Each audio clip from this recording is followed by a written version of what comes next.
അസ്സലാമു അലൈക്കും വറഹ്മത്തുള്ളാഹി. ബിസ്മില്ലാ അൽഹംദുലില്ലാ വസ്സലാത്തു വസ്സലാമു അലാ റസൂലില്ലാ. പ്രിയപ്പെട്ട സഹോദരങ്ങളെ, ഇന്ന് മുസ്ലിം ലോകം വലിയ സന്തോഷത്തിലാണ്. പരിശുദ്ധ റമളാനിന് ശേഷം പുതിയൊരു അതിഥി കൂടി നമ്മിലേക്ക് വന്നെത്തിയിരിക്കുകയാണ്. ദുൽഹിജ്ജ മാസത്തിലേക്കാണ് നമ്മൾ പ്രവേശിച്ചിട്ടുള്ളത്. ഈ മാസത്തിൽ വിശ്വാസികൾ ചെയ്യുന്ന പ്രധാനപ്പെട്ട ഒരു കർമ്മമാണ് ഹജ്ജ് കർമ്മം. അതുപോലെ ഈ മാസത്തിൻ്റെ മാറ്റുകൂട്ടുന്ന മറ്റൊരു കർമ്മമാണ് ബലികർമ്മം. ബലികർമ്മത്തെക്കുറിച്ച് നമ്മൾ ആലോചിക്കുമ്പോൾ അതിൻ്റെ ചരിത്രപരമായ വായനയേക്കാൾ പ്രാധാന്യമർഹിക്കുന്നതാണ് അതിൻ്റെ കർമ്മശാസ്ത്രപരമായ വായന. കാരണം മതത്തിൽ എങ്ങനെയാണോ ബലികർമ്മം പഠിപ്പിച്ചിട്ടുള്ളത് ആ രീതിയിലല്ല നമ്മൾ ബലിയറുക്കുന്നതെങ്കിൽ ആ ബലി സ്വീകരിക്കപ്പെടുകയില്ല. അതുകൊണ്ട് തന്നെ നമ്മുടെയൊക്കെ മനസ്സിൽ ബലികർമ്മത്തെ സംബന്ധിച്ച് ധാരാളം സംശയങ്ങളുണ്ടാകും. ഈ സംശയങ്ങളൊക്കെ ദൂരീകരിക്കുക എന്നതാണ് ഈ ഒരു പ്രോഗ്രാം കൊണ്ട് ഉദ്ദേശിക്കുന്നത്. എല്ലാവരെയും ഈ പ്രോഗ്രാമിലേക്ക് ഞാൻ സ്വാഗതം ചെയ്യുന്നു. حتى يتبين لهم أنه الحق. ബലികർമ്മത്തിൻ്റെ കർമ്മശാസ്ത്രപരമായ കാര്യങ്ങളിലേക്കാണ് നമ്മൾ പ്രവേശിക്കുന്നത്. ഈ ചർച്ചയിൽ നമ്മോടൊപ്പം പങ്കെടുക്കുന്നത് ബഹുമാനായ റഫീഖ് സലഫിയാണ്. ഇതിലാദ്യമായി നമുക്ക് മനസ്സിലാക്കാനുള്ളത് ഏതൊക്കെ മൃഗങ്ങളെയാണ് ബലിയറുക്കേണ്ടത്. അൽഹംദുലില്ലാഹി റബ്ബിൽ ആലമീൻ വസല്ലല്ലാഹു അലാ നബിയ്യിന മുഹമ്മദിൻ വഅലാ ആലിഹി വഅസ്ഹാബിഹി അജ്മഈൻ. അമ്മാ ബഅദ്. പ്രിയമുള്ള സുഹൃത്തുക്കളെ, സഹോദരങ്ങളെ, സൂചിപ്പിക്കപ്പെട്ടതുപോലെ പരിശുദ്ധമായ ദുൽഹിജ്ജ മാസത്തിൽ വിശ്വാസികൾ നിർവഹിക്കുന്ന വളരെ പ്രാധാന്യമർഹിക്കുന്ന ഒരു കർമ്മമാണ് ബലികർമ്മം. ആ ബലികർമ്മം നിർവഹിക്കുമ്പോൾ അതിൻ്റെ അഹ്കാമുകളും മസായിലുകളും വിധിവിലക്കുകളുമൊക്കെ ശരിയായ നിലക്ക് മനസ്സിലാക്കിക്കൊണ്ട് നിർവഹിക്കുക എന്നതാണ് നമ്മുടെ ബാധ്യത. ഇതിലിവിടെ ചോദിക്കപ്പെട്ടിട്ടുള്ളത് ഒന്നാമത്തെ ചോദ്യം, ഏതൊക്കെ മൃഗങ്ങളെയാണ് നമ്മൾ ബലിയറുക്കേണ്ടത് എന്നാണ്. ഇവിടെ മനസ്സിലാക്കേണ്ടത് വിശുദ്ധ ഖുർആനിൽ അല്ലാഹു സുബ്ഹാനഹു വ തആല ബലികർമ്മവുമായി ബന്ധപ്പെട്ട് പറഞ്ഞത് മിൻ ബഹീമത്തിൽ അൻആം എന്നാണ്. അതായത് കന്നുകാലികൾ. ബഹീമത്തുൽ അൻആം എന്ന് പറഞ്ഞാൽ കന്നുകാലികൾ എന്നാണ് അതുകൊണ്ട് അർത്ഥമാക്കുന്നത്. കന്നുകാലികൾ എന്ന് പറഞ്ഞാൽ ഒട്ടകം, അതുപോലെ തന്നെ മാടുവർഗ്ഗങ്ങൾ, ആട്, ഇതിനാണ് കന്നുകാലികൾ എന്ന് പറയുക. അപ്പോൾ കന്നുകാലികളിൽ നിന്നാണ് നമ്മൾ ബലിയറുക്കേണ്ടത്. ഇതിൽ ഏറ്റവും ശ്രേഷ്ഠകരമായത് ഒട്ടകത്തെ അറുക്കുക എന്നതാണ്. ഒട്ടകം കഴിഞ്ഞാൽ പിന്നെ മാട് വർഗ്ഗങ്ങളെയാണ് അറുക്കേണ്ടത്. അത് കഴിഞ്ഞാലാണ് ആടിനെ അറുക്കേണ്ടത്. ഈ രൂപത്തിലാണ് ഇസ്ലാം അതിനെ സംബന്ധിച്ച് പഠിപ്പിച്ചിട്ടുള്ളത്. ഇതിൽ ശ്രദ്ധിക്കേണ്ട കാര്യം, മാംസം വർദ്ധിച്ച നല്ല മാംസമുള്ള കാണാൻ ഭംഗിയുള്ള മൃഗങ്ങളെ തിരഞ്ഞെടുക്കലാണ്. അതുമായി ബന്ധപ്പെട്ട് ഇൻഷാ അല്ലാ വഴിയെ നമ്മൾ ചർച്ച ചെയ്യുമെങ്കിൽ പോലും അതാണ് ഏറ്റവും പ്രതിഫലാർഹമായത്. എന്നാൽ അതിനേക്കാളൊക്കെ ഉപരി ചെയ്യുന്നവൻ്റെ ആത്മാർത്ഥതയും പ്രതിഫലേച്ഛയുമാണ് ഈ വിഷയത്തിൽ ഏറ്റവും കൂടുതൽ പ്രാധാന്യമർഹിക്കുന്നത് എന്നുകൂടെ നമ്മൾ മനസ്സിലാക്കേണ്ടതുണ്ട്. അപ്പോൾ ഏതൊക്കെ മൃഗങ്ങളെയാണ് നമ്മൾ ബലിയറുക്കേണ്ടത് എന്ന് അതിലെ ശ്രേഷ്ഠതക്കനുസരിച്ച് നമ്മൾ മനസ്സിലാക്കി. അപ്പോൾ സ്വാഭാവികമായും നമ്മുടെ മനസ്സിലുണ്ടാകുന്ന മറ്റൊരു ചോദ്യമാണ്, മൃഗങ്ങളുടെ പ്രായപരിധി എത്രയാണ്? ഇതിൽ നമ്മൾ മനസ്സിലാക്കേണ്ടത്, ഒട്ടകമാണെങ്കിൽ 5 വയസ്സാണ് അതിൻ്റെ പ്രായം. ഈ വിഷയത്തിൽ പണ്ഡിതന്മാർക്കിടയിൽ അഭിപ്രായ വ്യത്യാസമില്ല. എന്നാൽ മാടുവർഗ്ഗമാണെങ്കിൽ, മാടുവർഗ്ഗം എന്ന് പറഞ്ഞാൽ നമ്മുടെ നാട്ടിൽ പോത്ത്, കാള, അതേപോലെ പശു തുടങ്ങിയ മാടുവർഗ്ഗങ്ങളിൽ നിന്നാണ് നമ്മൾ അറുക്കുന്നതെങ്കിൽ ഭൂരിപക്ഷ പണ്ഡിതന്മാരുടെയും അഭിപ്രായ പ്രകാരം 2 വയസ്സ് തികയണം എന്നാണ്. ഇനി ആടാണ് നമ്മൾ അറുക്കുന്നതെങ്കിൽ ആടിൻ്റെ വിഷയത്തിൽ മനസ്സിലാക്കേണ്ടത്, നമ്മുടെ നാട്ടിലെ കോലാട്, നാടൻ ആടുകളുണ്ടല്ലോ, അതിനാണല്ലോ കോലാട് എന്ന് പറയുന്നത്, അതിന് 1 വയസ്സ് തികയണം എന്നതാണ് ഭൂരിപക്ഷ പണ്ഡിതന്മാരുടെ അഭിപ്രായം. ഇനി ചെമ്മരിയാടിൽ നിന്നാണ് അറുക്കുന്നതെങ്കിൽ ചെമ്മരിയാടിൻ്റെ പ്രായം 6 മാസമാണ്. എന്നാൽ ആ വിഷയത്തിൽ തന്നെ 6 മാസം മുതൽ 1 വർഷം വരെ, 1 വർഷം തികയുകയാണെങ്കിൽ, 1 വയസ്സ് തികയുകയാണെങ്കിൽ അതാണ് ഏറ്റവും ശ്രേഷ്ഠകരമായത് എന്നാണ് പണ്ഡിതന്മാർ പറയുന്നത്. അപ്പോൾ മൃഗങ്ങളെ ഏത് പ്രായത്തിലുള്ളതാണെന്ന് നമുക്ക് മനസ്സിലായി. ഇനി സ്വാഭാവികമായും മറ്റൊരു ചോദ്യം ഇതിൽ നമുക്കറിയേണ്ടത്, മൃഗങ്ങളെ തിരഞ്ഞെടുക്കുമ്പോൾ ശ്രദ്ധിക്കേണ്ട കാര്യങ്ങൾ എന്തൊക്കെയാണ്? മൃഗങ്ങളെ തിരഞ്ഞെടുക്കുന്ന വിഷയത്തിൽ മഹാനായ റസൂലുള്ളാഹി സ്വല്ലല്ലാഹു അലൈഹി വസല്ലം വളരെ കൃത്യമായ നിലക്ക് നമുക്ക് നിർദ്ദേശങ്ങൾ നൽകിയിട്ടുണ്ട്. മൃഗങ്ങളെ തിരഞ്ഞെടുക്കുമ്പോൾ 4 ന്യൂനതകളുള്ള മൃഗങ്ങളെ ഒരിക്കലും നിങ്ങൾ ഉലൂഹിയത്തിന് തിരഞ്ഞെടുക്കരുത്, അതല്ലെങ്കിൽ ഉലൂഹിയത്ത് നിർവഹിക്കരുത് അത്തരം മൃഗങ്ങളെ കൊണ്ട് എന്ന് നബി സല്ലല്ലാഹു അലൈഹി വസല്ലം പഠിപ്പിച്ചിട്ടുണ്ട്. ആ 4 എണ്ണത്തിൽ ഓരോന്ന് ഞാൻ എണ്ണി പറയാം. ഒന്ന്, നബി സല്ലല്ലാഹു അലൈഹി വസല്ലം പറഞ്ഞു, പ്രകടമായ മുടന്തുള്ളവ. അതായത് നാം വാങ്ങുന്ന മൃഗങ്ങളിൽ പ്രത്യക്ഷത്തിൽ തന്നെ നമുക്ക് കണ്ടാൽ ആ മൃഗത്തിന് മുടന്തുണ്ട് എന്ന് മനസ്സിലാക്കാൻ കഴിയും. അതേപോലെ തന്നെ പ്രകടമായ നിലക്ക് കണ്ണുകേടുള്ളവ, കണ്ണിന് തകരാറുള്ളവ പ്രത്യക്ഷത്തിൽ തന്നെ കാണാൻ കഴിയും. 2 അതാണ്. 3-മതായി മനസ്സിലാക്കേണ്ടത് പ്രകടമായ രോഗബാധയേറ്റ മൃഗങ്ങൾ. ഒരു മൃഗം നടന്നു പോകുന്നത് കണ്ടാൽ തന്നെ നമുക്കറിയാം അതിനെന്തോ ഒരു രോഗമുണ്ട് എന്ന് നമുക്ക് മനസ്സിലാക്കാൻ കഴിയും. അതേപോലെ തന്നെ മെലിഞ്ഞൊട്ടിയ മൃഗങ്ങൾ, ഇതൊന്നും ഉലൂഹിയത്തിന് പറ്റുന്നതല്ല എന്ന് നബി സല്ലല്ലാഹു അലൈഹി വസല്ലം പറഞ്ഞു. ഈ ഹദീസിൽ വളരെ ശ്രദ്ധേയമായൊരു കാര്യം അള്ളാഹുവിൻ്റെ റസൂൽ പറഞ്ഞ അൽ ബയ്യിൻ എന്നാണ്. വ്യക്തമായ നിലക്ക്, പ്രകടമായ നിലക്ക് കാണാൻ പറ്റുന്ന മുടന്തുകളുള്ള മൃഗങ്ങളെയാണ് ഒഴിവാക്കേണ്ടത്. എന്നാൽ നിസ്സാരമായ ചെറിയ ചെറിയ എന്തെങ്കിലുമൊക്കെ തകരാറുണ്ടെങ്കിൽ അതിന് കുഴപ്പമില്ല എന്ന് അതിൽ നിന്ന് നമുക്ക് മനസ്സിലാക്കാൻ കഴിയും. മാത്രമല്ല പണ്ഡിതന്മാർ അത് പറഞ്ഞിട്ടുമുണ്ട്. അപ്പോൾ ഈ വിഷയത്തിൽ ശ്രദ്ധിക്കേണ്ട കാര്യങ്ങൾ എന്ന് പറഞ്ഞു കഴിഞ്ഞാൽ, ഇപ്പോൾ ചില മൃഗങ്ങളെ കണ്ടാൽ നമുക്കറിയാം നടക്കാൻ ഇങ്ങനെ പ്രയാസമുള്ള മൃഗങ്ങൾ, അതേപോലെ ചില മൃഗങ്ങളുടെ ചെവി മുറിഞ്ഞു പോയിട്ടുണ്ട്, അതല്ലെങ്കിൽ കണ്ണ് പുറത്തേക്ക് തള്ളിയിട്ടുണ്ട്, അല്ലെങ്കിൽ കണ്ണ് പൊട്ടിപ്പോയിട്ടുണ്ട്, അതല്ലെങ്കിൽ മൃഗങ്ങളുടെ കൂടെ തീറ്റയും കുടിയും ഒന്നും ഒപ്പമെത്താത്ത തകരാറുള്ള മൃഗങ്ങൾ. ഇങ്ങനെയുള്ള മൃഗങ്ങളെയെല്ലാം ഒഴിവാക്കി നല്ല മാംസമുള്ള ഭംഗിയുള്ള മൃഗങ്ങളെയാണ് ഉലൂഹിയത്തിന് വേണ്ടി തിരഞ്ഞെടുക്കേണ്ടത്. ഇനി അറിയേണ്ട മറ്റൊരു കാര്യം, ഉളുഹിയത്ത് അറുക്കുമ്പോൾ സ്വാഭാവികമായും ഓരോ ആളുകളും പല രീതിയിലാണ് അവരുടെ സാമ്പത്തിക അവസ്ഥകൾ. സ്വാഭാവികമായും നമ്മൾ ഒറ്റക്ക് അറുക്കുന്നതിന് പകരം നമ്മൾ ഷെയർ കൂടി അറുക്കാറുണ്ട്. അതുമായി ബന്ധപ്പെട്ട് അപ്പോൾ നമ്മൾ ശ്രദ്ധിക്കേണ്ട കാര്യങ്ങൾ എന്തൊക്കെയാണ്? ഷെയറിൻ്റെ വിഷയത്തിൽ പലപ്പോഴും പല ആളുകളും ശ്രദ്ധിക്കാത്ത പല സംഗതികളും ഉണ്ടാവാറുണ്ട്. പലപ്പോഴും ഷെയറിൻ്റെ വിഷയത്തിൽ ശ്രദ്ധിക്കാതെ വരുമ്പോൾ ഉലൂഹിയത്ത് ബാത്തിലായി പോകാനുള്ള കാരണങ്ങൾ വരെ പലയിടത്തും സംഭവിക്കാറുണ്ട്. അതുകൊണ്ട് തന്നെ വളരെ ഗൗരവത്തോടുകൂടെയും മുൻകരുതലോടുകൂടെയുമാണ് ഷെയറിൻ്റെ വിഷയം നമ്മൾ മനസ്സിലാക്കേണ്ടത്. ഷെയർ ചെയ്യുമ്പോൾ ഇപ്പോൾ മൃഗങ്ങളിൽ 7 പേർക്ക് ചേർന്നുകൊണ്ട് ഉലൂഹിയത്ത് നിർവഹിക്കാം.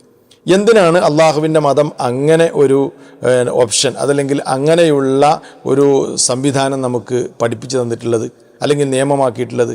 ഈ പ്രധാനപ്പെട്ട ബലികർമ്മം, വളരെ പുണ്യമുള്ള ഈ ആരാധനാ കർമ്മം, അത് സാമ്പത്തിക ശേഷി ഇല്ലാത്തവനാണെങ്കിൽ, കുറച്ചൊക്കെ സാമ്പത്തിക ശേഷിയുള്ളൂ, പൂർണ്ണമായ നിലയ്ക്കൊരു മൃഗത്തെ അറുക്കാൻ കഴിയില്ല എങ്കിൽ അങ്ങനത്തെ ആൾക്കും ഈ വലിയ പുണ്യകർമ്മത്തിൽ പങ്കാളിയാവാൻ വേണ്ടിയുള്ള അവസരം അള്ളാഹുവിൻ്റെ ദീൻ അയാൾക്ക് കൊടുക്കുകയാണ്. അതുകൊണ്ട് ഒട്ടകമാണെങ്കിലും മാടുവർഗമാണെങ്കിലും 7 പേർക്ക് വരെ അതിൽ പങ്കുചേരാം. 8ാമതൊരാൾ പാടില്ല, കൂടാൻ പാടില്ല, കുറയുന്നതിന് തകരാറില്ല. എന്നാൽ ആടാണെങ്കിൽ അതിൽ ഷെയറില്ല, ഒരാൾക്കാണ് ആടറുക്കാൻ പറ്റുള്ള, ഒരു കുടുംബത്തിനാണ് ആടറുക്കുന്നത്. എന്നാൽ ഈ വിഷയത്തിൽ നമ്മൾ മനസ്സിലാക്കേണ്ട ഒരു കാര്യം, പല മഹല്ലുകളിലും ഉലൂഹിയത്ത് നിർവഹിക്കുമ്പോൾ ചില തകരാറുകളൊക്കെ ഉണ്ടാകാറുണ്ട്. അതായത് ഒന്നിച്ച് ഷെയർ വാങ്ങും, അതായത് ഒരു നിശ്ചിത സംഖ്യ ഷെയർ നിശ്ചയിക്കും. ഇപ്പോൾ ഫോർ എക്സാമ്പിൾ ഉദാഹരണം പറയുകയാണെങ്കിൽ, ഒരു മഹല്ലിൽ ഒരു ഉലൂഹിയത്തിൻ്റെ ഷെയർ 10,000 രൂപയാണ് എന്ന് വിചാരിക്കുക. അങ്ങനെ ആളുകളൊക്കെ ഉലൂഹിയത്ത് നിർവഹിക്കാൻ വേണ്ടി ഈ ഷെയറിൽ ചേരാൻ വേണ്ടി 10,000 രൂപ മഹല്ലിൽ കൊണ്ടുപോയി കൊടുക്കും, ഉത്തരവാദിത്തപ്പെട്ട ആളുകൾക്ക് കൊടുക്കും. എന്നിട്ട് അതുകൊണ്ട് ഒന്നിച്ച് മൃഗങ്ങളെ വാങ്ങും, മൃഗങ്ങളെ വാങ്ങി അറുക്കും. അപ്പോൾ ഉണ്ടാകുന്ന പ്രശ്നം എന്താണെന്ന് ചോദിച്ചാൽ, പല മൃഗങ്ങൾക്കും പല വിലയായിരിക്കും. ഇപ്പോൾ ചില മൃഗങ്ങൾക്ക് ഉദാഹരണം പറയുകയാണെങ്കിൽ 80,000 രൂപക്ക് വാങ്ങുന്ന മൃഗം ഉണ്ടാവും, അതല്ലെങ്കിൽ 90,000 രൂപക്ക് വാങ്ങുന്ന മൃഗം ഉണ്ടാവും, 1,00,000 വാങ്ങുന്ന മൃഗവും അതിൻ്റെ കൂട്ടത്തിലുണ്ടാവും. അപ്പോൾ 7 ആൾ ചേരുമ്പോൾ 10,000 രൂപ വീതമാണ് ഷെയർ വാങ്ങിയിട്ടുള്ളതെങ്കിൽ 7 ആളുകൾ ചേർന്നാൽ 70,000 രൂപ കിട്ടുക. എന്നാൽ മറ്റൊരു മൃഗത്തിൻ്റെ വില 80,000 ആയിരിക്കും. അപ്പോൾ ആ ഷെയർ എന്താവില്ല, ശരിയാവില്ല. അപ്പോൾ ഇതിൽ നമ്മൾ ശ്രദ്ധിക്കേണ്ട കാര്യം എന്താണെന്ന് ചോദിച്ചാൽ, ഓരോരുത്തരുടെയും മൃഗങ്ങളെ നിജപ്പെടുത്തണം. 7 ആളായിരുന്നു ഷെയർ വാങ്ങുകയാണെങ്കിൽ ഇതാ നിങ്ങളുടെ മൃഗതാണ്, അതിൻ്റെ വില ഇതാണ്, 70,000 രൂപയാണത്, നിങ്ങളുടെ ഷെയർ 10,000 രൂപ വെച്ചാണ്. അതല്ലെങ്കിൽ 80,000 രൂപയാണെങ്കിൽ അവരിൽ നിന്ന് ആ രൂപത്തിൽ അതിനുള്ള ക്യാഷ് വാങ്ങി നിജപ്പെടുത്താം. അതല്ലാതെ ഒന്നിച്ച് മൃഗങ്ങളെ വാങ്ങി എല്ലാവരിൽ നിന്നും ഷെയർ വാങ്ങി ഒന്നിച്ചേർക്കുന്ന രീതി ഈ വിഷയത്തിൽ ശരിയല്ല. അത് നമ്മുടെ ഉലൂഹിയത്തിനെ ബാധിക്കുന്ന വിഷയമാണ്. ഈ ബലി അറുക്കുമ്പോൾ നമുക്കുണ്ടാകുന്ന മറ്റൊരു സംശയമാണ്, ഈ ഉലൂഹിയത്തിൻ്റെ മാംസം അമുസ്ലിങ്ങൾക്ക് നൽകാമോ? തീർച്ചയായും നമ്മുടെ അയൽവാസികളായിട്ടുള്ള ആളുകളുണ്ടാവും, നമ്മുടെ സുഹൃത്തുക്കളുണ്ടാവും. അപ്പോൾ ഉലുഹിയത്തിൻ്റെ മാംസം അവർക്ക് നൽകാമോ എന്നതാണ് വളരെ പ്രസക്തമായൊരു ചോദ്യമാണിത്. ഈ ഒരു വിഷയം വളരെ വിശദമായ നിലയ്ക്ക് തന്നെ ഒരൊറ്റ വീഡിയോ ആയി നമ്മുടെ ചാനലിൽ മുമ്പ് അപ്ലോഡ് ചെയ്തിട്ടുണ്ട്. പല ആളുകളും ചിലപ്പോൾ അത് കേട്ട് കാണും. കേൾക്കാത്തവർക്ക് വേണ്ടി അതിനെ സംബന്ധിച്ച് വളരെ സംക്ഷിപ്തമായി ചില കാര്യങ്ങൾ പറയാണ്. ഉലുഹിയത്തിൻ്റെ മാംസം അമുസ്ലിമീങ്ങൾക്ക് കൊടുക്കുന്നത് കൊണ്ട് വിരോധമൊന്നുമില്ല. ഇസ്ലാമിൻ്റെ പ്രമാണങ്ങളിലെവിടെയും അമുസ്ലിമിനത് കൊടുക്കാൻ പാടില്ല എന്ന നിലക്കുള്ള നിർദ്ദേശങ്ങളൊന്നുമില്ല. അതുകൊണ്ട് തന്നെ ഐച്ഛികമായ ശക്തമായ സുന്നത്താണല്ലോ ഉലുഹിയത്ത് എന്ന് പറയുന്നത്. അപ്പോൾ അതിൻ്റെ മാംസത്തിൽ നിന്ന് നമ്മുടെ വീടിൻ്റെ പരിസരത്തുള്ള അയൽവാസികൾ, വീടിൻ്റെ ചാരത്ത് താമസിക്കുന്ന ആളുകൾ, അങ്ങനെയുള്ള അമുസ്ലിം സഹോദരങ്ങളുണ്ടാവും.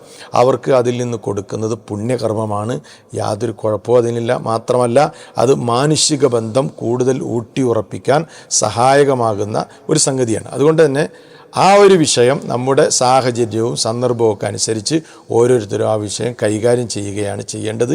കൊടുക്കുന്നത് കൊണ്ട് മതത്തിൽ പ്രയാസങ്ങളൊന്നുമില്ല.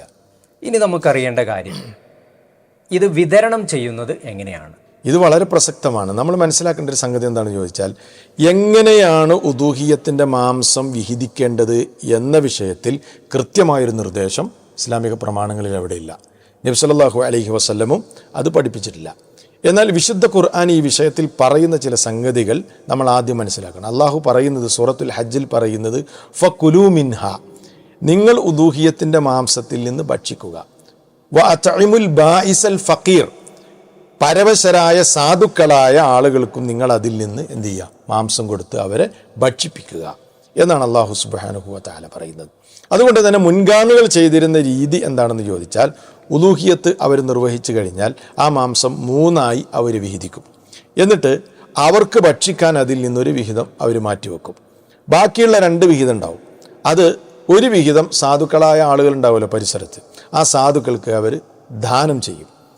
മറ്റൊരു വിഹിതം അവരുടെ കുടുംബത്തിലും സുഹൃത്ത് വലയങ്ങളിലൊക്കെ പെട്ട സമ്പന്നരായ ആളുകളുണ്ടാവും, അവർക്ക് അവർ ഹദിയയായി നൽകും. ഇതായിരുന്നു സലഫിൻ്റെ ഈ വിഷയത്തിലുള്ള ഒരു ചര്യ. നമുക്കും ഇങ്ങനെ ചെയ്യാവുന്നതാണ്. അതുകൊണ്ടുള്ളൊരു ഗുണം എന്താണെന്ന് ചോദിച്ചാൽ, മഹാന്മാരായ പണ്ഡിതന്മാർ പറയുന്നത്, ഇങ്ങനെ വിഹിതിക്കുമ്പോൾ അതുകൊണ്ട് നമുക്ക് വലിയൊരു ഗുണമുണ്ട്. പ്രധാനമായും 3 ഗുണങ്ങൾ നമുക്ക് ലഭിക്കും. ഒന്നാമത്തേത്, അള്ളാഹു നമുക്ക് തന്ന അനുഗ്രഹമാകുന്ന കാലിവർഗം, അതിനെ നമ്മൾ ബലിയെറുക്കുമ്പോൾ, അള്ളാഹുവിൻ്റെ പ്രതിഫലം ആഗ്രഹിച്ചുകൊണ്ട് ബലിയെറുക്കുമ്പോൾ അള്ളാഹ് പറയാണ്, നിങ്ങൾ അതിൽ നിന്ന് തിന്നോ എന്ന്. അപ്പോൾ അള്ളാഹു നമ്മളോട് തിന്നാൻ പറഞ്ഞ സംഗതി അള്ളാഹുവിൻ്റെ പ്രതിഫലം ആഗ്രഹിച്ചുകൊണ്ട് നമുക്ക് ആ ബലി മാംസത്തിൽ നിന്ന് കഴിക്കാൻ കഴിയും. ഒന്നത്. രണ്ടാമത്തേത്, നമ്മളത് സാധുക്കൾക്ക് ദാനം ചെയ്യുമ്പോൾ സദഖയുടെ പ്രതിഫലം നമുക്ക് ലഭിക്കും. മൂന്നാമത്തെ സംഗതി എന്ന് പറയുന്നത്, നമ്മളത് നമ്മുടെ ബന്ധുക്കൾക്കും സുഹൃത്തുക്കൾക്കും ഒക്കെ ഹദിയ അഥവാ സമ്മാനമായി കൊടുക്കുകയാണ്. സമ്മാനമായി കൊടുക്കുമ്പോൾ ആ മാനുഷിക ബന്ധം വിളക്കി ചേർക്കാൻ നമുക്ക് സാധിക്കും. അപ്പോൾ ഉദൂഹിയത്താണെങ്കിലും അതേപോലെ തന്നെ ഇപ്പോൾ സക്കാത്തുൽ ഫിത്തർ ആണെങ്കിലും അതൊക്കെ വലിയൊരു ആരാധനാ കർമ്മമാണ്. അതോടൊപ്പം തന്നെ മാനുഷിക ബന്ധങ്ങൾ, പ്രത്യേകിച്ച് വിശ്വാസികൾക്കിടയിലുള്ള ബന്ധങ്ങളെ, ആദർശ ബന്ധങ്ങളെ ഒക്കെ വിളക്കിച്ചേർക്കാൻ ഈ പുണ്യകർമ്മങ്ങളെ കൊണ്ട് നമുക്ക് സാധിക്കുന്നു എന്നത് അതിൻ്റെ പ്രധാനപ്പെട്ടൊരു സംഗതി കൂടിയാണ്. അപ്പോൾ ഈ രൂപത്തിലാണ് നമ്മൾ ഉദൂഹിയത്തിൻ്റെ മാംസം വിതരണം ചെയ്യേണ്ടത്.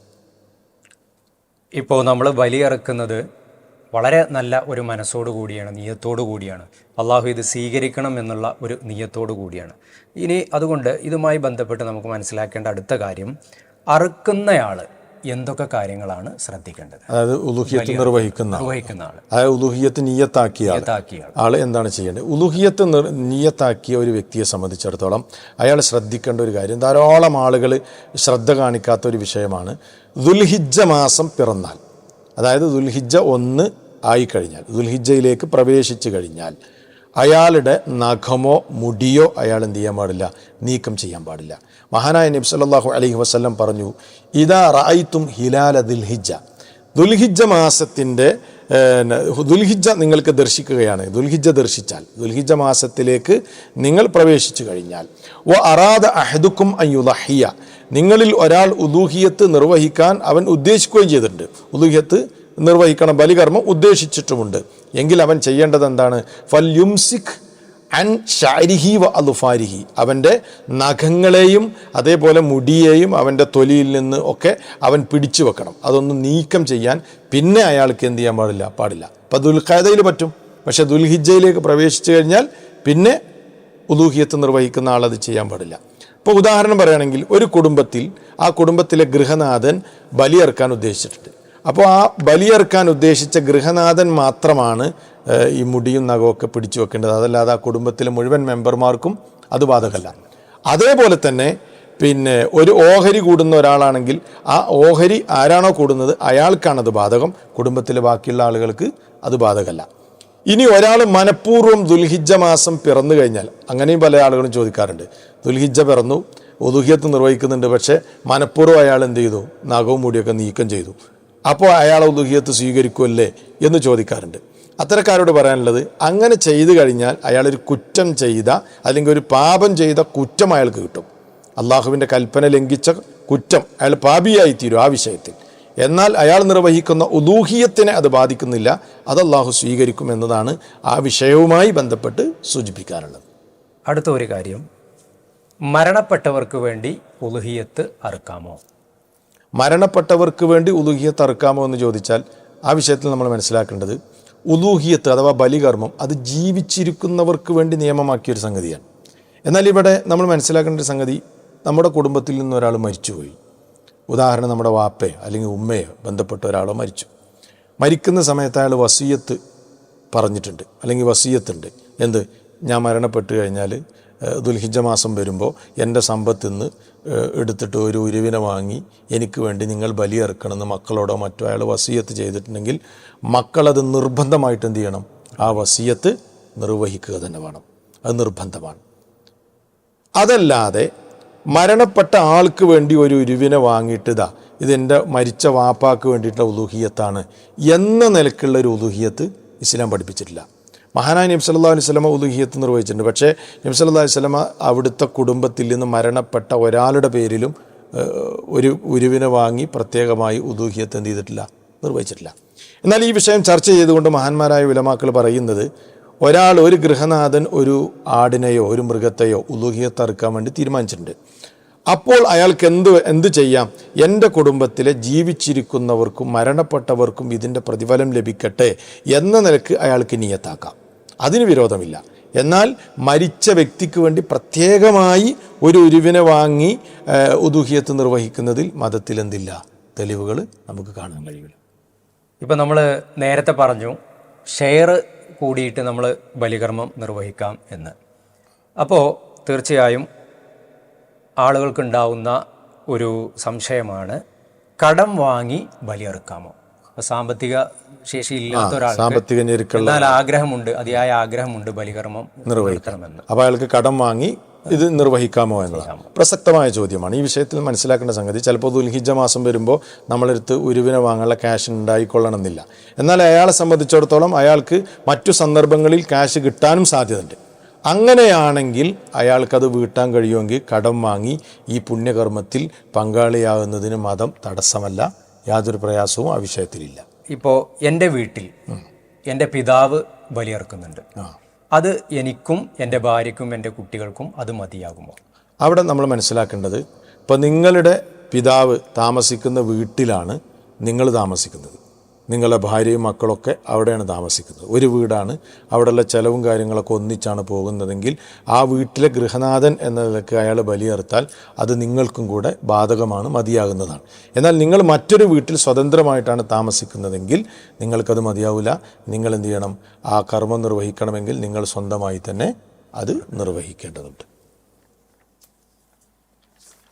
സ്വാഭാവികമായും സമൂഹത്തിലെ പല ആളുകളും ചർച്ച ചെയ്യുന്ന ഒരു കാര്യമാണ് നമുക്കടുത്തായിട്ട് ചർച്ച ചെയ്യാനുള്ളത്.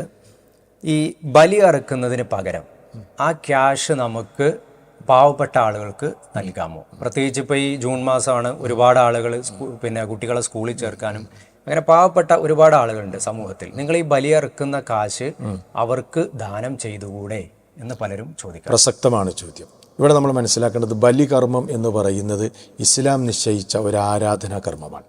ഇസ്ലാമിൻ്റെ പ്രമാണങ്ങളിലൂടെ അതിൻ്റെ കൃത്യമായ രീതിയും മറ്റുള്ള എല്ലാ കാര്യങ്ങളും പഠിപ്പിക്കപ്പെട്ട ഒരു പുണ്യകർമ്മമാണ്. ആ പുണ്യകർമ്മം, ആ ഇബാദത്ത്, അതിനെ നമ്മൾ മാറ്റിമറിച്ചിട്ട് അതിൻ്റെ ക്യാഷ് കൊണ്ട് സാധുക്കളെ സഹായിക്കുക എന്നതിലേക്ക് അതിനെ തിരിച്ചുവിടാൻ നമുക്കാർക്കും എന്തില്ല? അനുവാദമില്ല. അങ്ങനെയായിരുന്നെങ്കിൽ നമ്മൾ ചിന്തിക്കേണ്ടത് നബി സല്ലല്ലാഹു അലൈഹി വസല്ലം ജീവിച്ചിരിക്കുന്ന കാലഘട്ടത്തിൽ ഉടുതുണിക്ക് മറുതുണിയില്ലാത്ത കാലമായിരുന്നു. വളരെ ഞെരുക്കവും പ്രയാസവും ക്ഷാമകാലവും പ്രവാചകൻ്റെ കാലഘട്ടത്തിൽ കഴിഞ്ഞു പോയിട്ടുണ്ട്. ഒരു വർഷവും പോലും പ്രവാചകൻ സല്ലല്ലാഹു അലൈഹി വസല്ലം പറഞ്ഞില്ല, ഈ വർഷം നിങ്ങൾ ഉദുഹിയ്യത്ത് നിർവഹിക്കാൻ വേണ്ടി ഒരുക്കി വെച്ച പണം നിങ്ങൾ ഉരുവിനെ വാങ്ങി അത് നശിപ്പിക്കണ്ട, നിങ്ങൾ ഈ നാട്ടിൽ ക്ഷാമം അനുഭവിക്കുന്ന ആളുകൾക്ക് അത് കൊടുത്തിട്ട് അവരെ സഹായിക്കണം എന്ന് നബി സല്ലല്ലാഹു അലൈഹി വസല്ലം എന്ത് ചെയ്തിട്ടില്ല, പറഞ്ഞിട്ടില്ല. അപ്പോൾ ഈ വിഷയത്തിൽ നമ്മൾ മനസ്സിലാക്കേണ്ടത് സാധുക്കളെ സഹായിക്കേണ്ടതും മറ്റുള്ള കാര്യങ്ങളൊക്കെ ഇസ്ലാം ഏറെ പ്രോത്സാഹനം നൽകിയ കാര്യമാണ്. അത് അതിൻ്റെ വഴിക്ക് നടക്കണം. എന്നാൽ ഇസ്ലാം നിശ്ചയിച്ച ആരാധനാ കർമ്മങ്ങളും ഇബാദാത്തുകളും അത് പഠിപ്പിക്കപ്പെട്ടതുപോലെ തന്നെയാണ് നമ്മൾ നിർവഹിക്കേണ്ടത്. അതുകൊണ്ട് ആ നിലക്കുള്ള യുക്തി ഈ നിലക്കുള്ള ഇബാദാത്തുകളിൽ ആരാധനാ കർമ്മങ്ങളിൽ ഒരു നിലക്കും പ്രസക്തമല്ല എന്നാണ് അതിനെ സംബന്ധിച്ച് പറയാനുള്ളത്. ഇപ്പോൾ നമ്മൾ ഏത് മൃഗങ്ങളെയാണ് ബലിയറുക്കേണ്ടതെന്ന് നമ്മൾ ചർച്ച ചെയ്തു.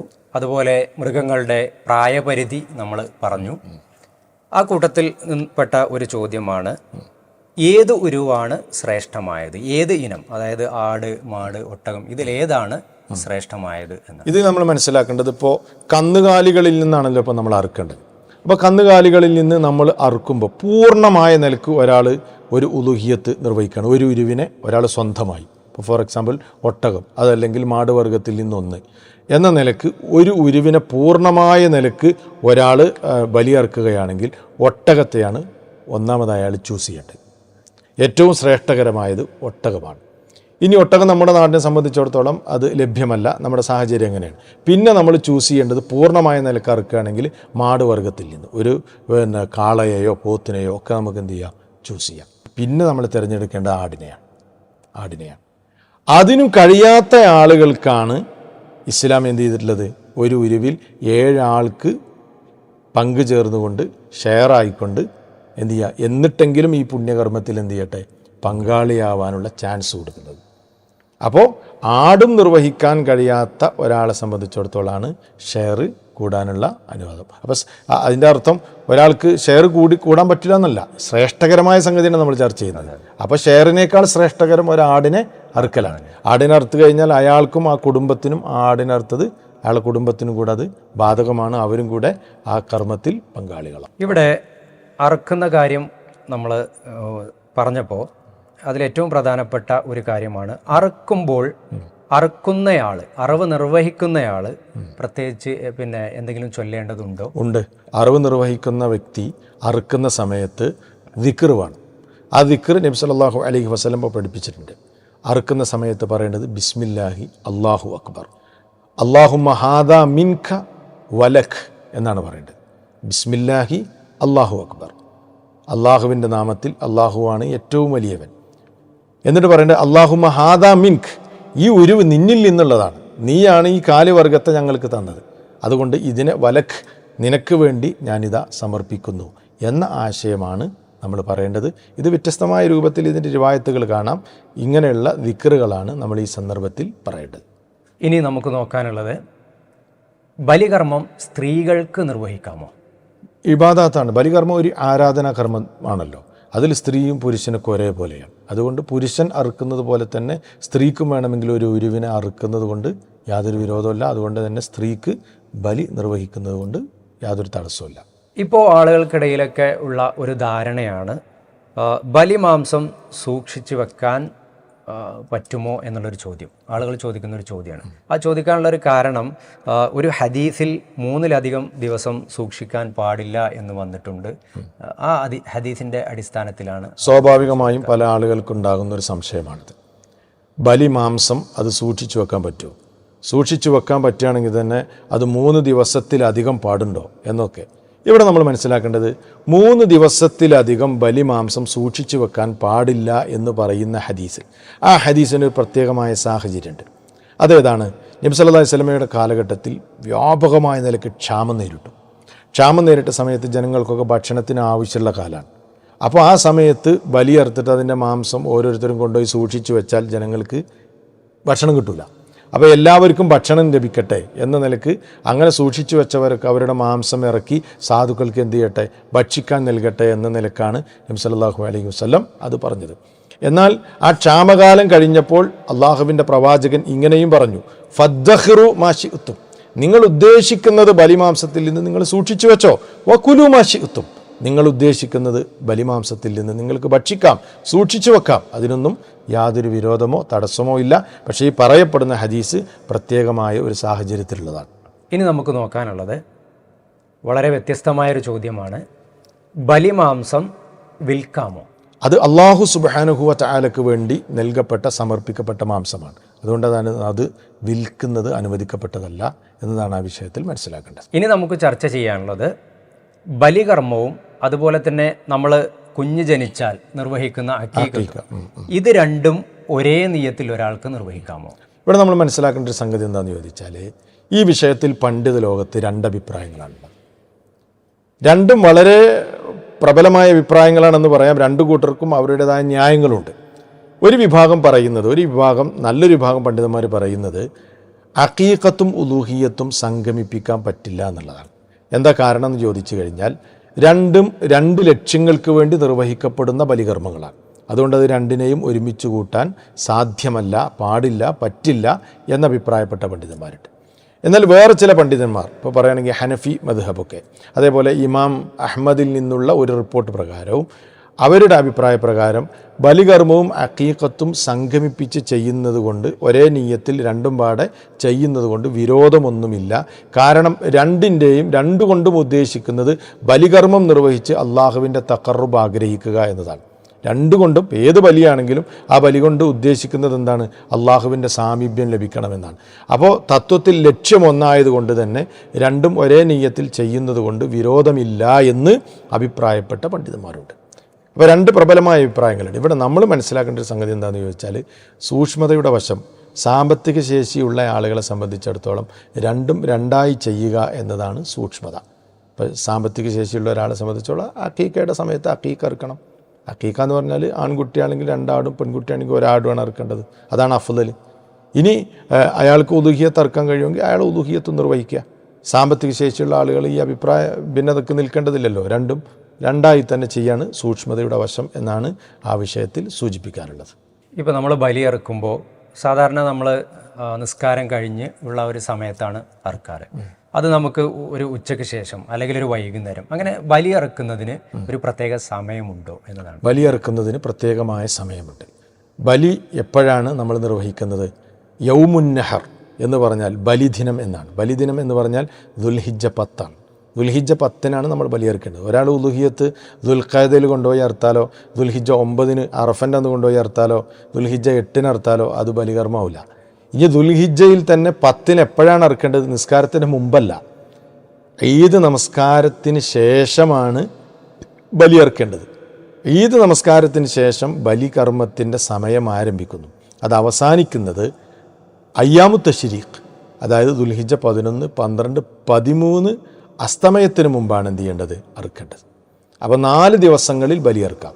ഒന്ന് യൗമുൻ നഹർ ദുൽഹിജ്ജ 10-ന്, 11-ന്, 12-ന്, 13 അത് അസ്തമിക്കുന്നതിന് മുമ്പ് നമുക്ക് ഈ ബലികർമ്മം നമ്മുടെ സൗകര്യപ്രദമായ സമയത്തും സന്ദർഭത്തിലും നമുക്ക് ഈ സമയം പരിഗണിച്ചുകൊണ്ട് നമുക്ക് നിർവഹിക്കാവുന്നതാണ്. അടുത്തൊരു കാര്യം, ദുൽഹിജ്ജ ആദ്യ 10-ൽ പ്രവേശിച്ച് ഒരാൾ അയാളുടെ നഖവും മുടിയൊക്കെ നീക്കം ചെയ്തു. ഓക്കെ. പക്ഷേ അയാൾ അതിന് ശേഷമാണ് ഒരു ബലി ഗുരുവിനെ അറക്കാമെന്ന് നിയത്താക്കിയത്. അതിൻ്റെ ഒരു വിധിയാണ്. അത്തരക്കാർ മനസ്സിലാക്കേണ്ടത് അത് അവരുടെ ബലികർമ്മത്തെ ബാധിക്കുന്ന വിഷയമല്ല. കാരണം നഖവും മുടിയൊക്കെ അയാൾ എടുത്തത് എപ്പോഴാണ്? നിയത്താക്കുന്നതിന് മുമ്പാണ്. അപ്പോൾ അയാൾ അതിന് കുറ്റക്കാരനല്ല. മാത്രമല്ല അയാൾ ലാസ്റ്റ് സമയത്ത് ഉലുഹിയത്ത് നിർവഹിക്കാൻ നിയത്താക്കി എന്നതുകൊണ്ട് അയാളുടെ ഉലുഹിയത്തിനെയും അത് ബാധിക്കില്ല. അതിൻ്റെ പൂർണ്ണമായ പ്രതിഫലം അയാൾക്ക് ലഭിക്കും. പക്ഷേ ഒന്നുകൂടെ ആ വിഷയത്തിൽ ജാഗ്രത പുലർത്താൻ വേണ്ടി നമ്മൾ എന്ത് ചെയ്യണം? ഉരുവിനൊക്കെ സെലക്ട് ചെയ്യാൻ കാലേ കൂട്ടി തന്നെ ഒന്ന് തയ്യാറായാൽ അത് നല്ലതാണ്. നല്ല ഉരുവിനെ നമുക്ക് തിരഞ്ഞെടുത്ത് നല്ല കോലത്തിൽ നമുക്കത് നിർവഹിക്കാൻ പറ്റും എന്നതാണ് ആ വിഷയത്തിൽ ശ്രദ്ധിക്കേണ്ട കാര്യം. ഇപ്പോൾ ഉലുഹിയത്ത് അറുക്കുന്നതിൽ നിന്ന് ഈ അറുക്കുന്ന ആൾ, സാധാരണ ആളുകൾ പറയാറുണ്ട് നമ്മളത് ഭക്ഷിക്കാൻ പാടില്ല, നമ്മളത് മറ്റുള്ളവർക്ക് നൽകുകയാണ് വേണ്ടത്. അപ്പോൾ ഇത് അറുക്കുന്നതിൽ നിന്ന് ആ അറുക്കുന്നവർക്ക് അത് ഭക്ഷിക്കാമോ എന്നതാണ് അടുത്ത ചോദ്യം. അത് നമ്മൾ മുമ്പ് വിശദീകരിച്ച് കഴിഞ്ഞൊരു സംഗതിയാണ്. പക്ഷേ എങ്കിൽ കൂടി ചില ആളുകളൊക്കെ ഈ വിഷയത്തിൽ തെറ്റിദ്ധാരണ സൃഷ്ടിക്കാറുണ്ട്. ഉലുഹിയത്ത് അറുക്കുന്നവൻ അതിൽ നിന്ന് ഭക്ഷിക്കാൻ പാടില്ല എന്ന ചില പ്രസംഗങ്ങളൊക്കെ നമ്മൾ കേൾക്കാറുണ്ട്. ഇവിടെ നമ്മൾ മനസ്സിലാക്കേണ്ടത് അല്ലാഹ് ഖുർആനിൽ പറഞ്ഞത് ഫകുലൂ മിൻഹ എന്നാണ്. നിങ്ങൾ അറുക്കുന്ന ബലികർമ്മത്തിൽ നിന്ന് ഭക്ഷിക്കണമെന്ന് ആര് പറഞ്ഞു? അല്ലാഹു സുബ്ഹാനഹു വ തആല പറഞ്ഞു. എന്നാൽ ഇവിടെ മനസ്സിലാക്കേണ്ട ഒരു കാര്യം എന്താണെന്ന് ചോദിച്ചാൽ, ഇപ്പോൾ ഒരാൾ ഉദുഹിയത്ത് അറുക്കുന്നു അല്ലെങ്കിൽ ഒരു ബലികർമ്മം നിർവഹിക്കുന്നു. പക്ഷേ അയാൾ എന്ത് ചെയ്തിട്ടുണ്ട്? നിബന്ധന വെച്ചിട്ടുണ്ട്, അയാൾ നേർച്ചയാക്കിയിട്ടുണ്ട്. ഞാൻ ഈ അറുക്കുന്ന ഉരുവിൻ്റെ മാംസത്തിൽ നിന്ന് ഞാനോ എൻ്റെ കുടുംബമോ ഒന്നും ഭക്ഷിക്കുകയില്ല എന്ന് അയാൾ പ്രത്യേകമായി നേർച്ച ചെയ്തിട്ടുണ്ടെങ്കിൽ അതിൽ നിന്ന് ഭക്ഷിക്കൽ അയാൾക്ക് ഹറാമാണ്, ഭക്ഷിക്കാൻ പാടില്ല, അയാൾ നിബന്ധന വെച്ചിട്ടുണ്ടെങ്കിൽ. എന്നാൽ നിബന്ധന വെക്കാതെ സാധാരണഗതിയിൽ നമ്മൾ നിർവഹിക്കുന്ന ഉലൂഹിയത്ത്, അതിൽ നിന്ന് നമുക്ക് ഭക്ഷിക്കാം. അത് ഭക്ഷിക്കൽ പുണ്യകർമ്മമാണ്, അള്ളാഹു നമ്മളോട് ഭക്ഷിക്കാൻ പറഞ്ഞ കാര്യമാണ്. അപ്പോൾ ആ ഒരു കൺഫ്യൂഷൻ നമ്മൾ അവസാനിപ്പിക്കണം. അങ്ങനെ ഈ രൂപത്തിൽ ഏറ്റവും നല്ല കോലത്തിലും ഇസ്ലാം പഠിപ്പിച്ച രൂപത്തിലും ഈ മതവിധികൾ പാലിച്ചുകൊണ്ടാണ് നമ്മുടെ ആരാധനാകർമ്മങ്ങൾ നമ്മൾ നിർവഹിക്കേണ്ടത്. അപ്പോൾ സഹോദരങ്ങളെ, നമ്മൾ ബലികർമ്മവുമായി ബന്ധപ്പെട്ട് ധാരാളം കാര്യങ്ങൾ ചർച്ച ചെയ്തു. ഇതൊക്കെ നമ്മെപ്പോലുള്ള സാധാരണക്കാരായ ആളുകളുടെ മനസ്സുകളിലുള്ള സംശയങ്ങളാണ്. ഇതൊക്കെ ദൂരീകരിച്ചിട്ടുണ്ടാവും എന്ന് വിചാരിക്കുന്നു. ഇനിയും നിങ്ങളുടെ മനസ്സിൽ എന്തെങ്കിലും ഡൗട്ടുകളോ ചോദ്യങ്ങളോ ഉണ്ടെങ്കിൽ അത് നിങ്ങൾക്ക് ഈ വീഡിയോയുടെ കമൻറ്റ് ബോക്സിൽ രേഖപ്പെടുത്താവുന്നതാണ്, ചോദിക്കാവുന്നതാണ്. നമ്മൾ എല്ലാവർക്കും ഈ വരുന്ന ബലി കർമ്മം വളരെ വൃത്തിയായി നല്ല രൂപത്തിൽ അള്ളാഹു സ്വീകരിക്കുന്ന രൂപത്തിൽ നിർവഹിക്കുവാൻ അള്ളാഹു തൗഫീക്ക് നൽകട്ടെ എന്ന് ആത്മാർത്ഥമായി പ്രാർത്ഥിച്ചുകൊണ്ട് നിർത്തുന്നു. അസ്സലാമു അലൈക്കും വറഹ്മത്തുള്ളാഹി വബറകാതുഹു.